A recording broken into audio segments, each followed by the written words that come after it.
Yep. Greetings, YouTubers. This will be the first in a series of Brazilian Jiu-Jitsu concept videos. There are a lot of technique videos on the interwebs. We're trying to bring something a little bit new, explaining the core concepts of Brazilian Jiu-Jitsu. Some of the things we're going to touch on in future weeks are going to be things like addressing and controlling range, the concept of base, posture, and structure, the concept of hip dominance, the concept of attacking in transition and attacking in chains.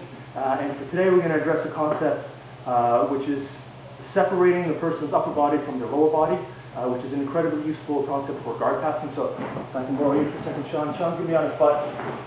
So one of the things that I don't want to do when I enter into the guard is separate my upper body from my lower body. So I don't want to enter like this where he can access my legs, and I don't want to enter like this where he can access my arms and put his feet on my hips and separate me. What I'm always looking to do as I pass, but even before I pass, and commonly when you pass, maybe you drive in, you push the guy down, maybe you knee cut, and you, in that process, separate his upper body from his lower body. But ideally, in concept, if I can separate his upper body from his lower body before I enter, my guard pass is going to be much easier. So this ties into the concept of attacking in chains and attacking in transition. But if I want to try to drive into him, he's got his structure, his posture, and his base. And until I deny him those things, I don't really want to drive in. So a simple concept would be, as I hand fight, I push him back and I put pressure on his leg. That separates for a second his upper body from his lower body. So for instance, I'd be in like this, I push, and that's how the X-pass works, and that's the concept of the X-pass works.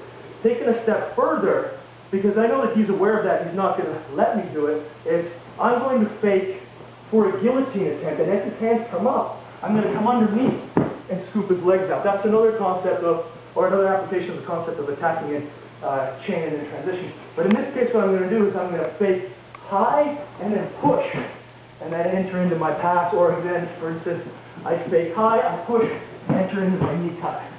So that's the concept for today, the concept of separating the upper body from the lower body. This is the same thing that makes the side mount work, is I've separated his upper body from his lower body. For instance, he brings his knee in now, he's connecting his upper body and his lower body.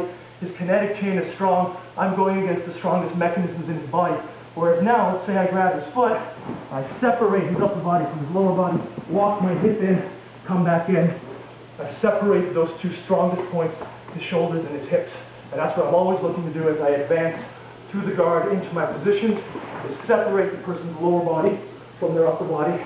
That is one of your Brazilian Jiu-Jitsu core concepts, brought to you by the lovely people at Island Top Team. Check out islandtopteam.com, and if you're in the 9 world, come join us.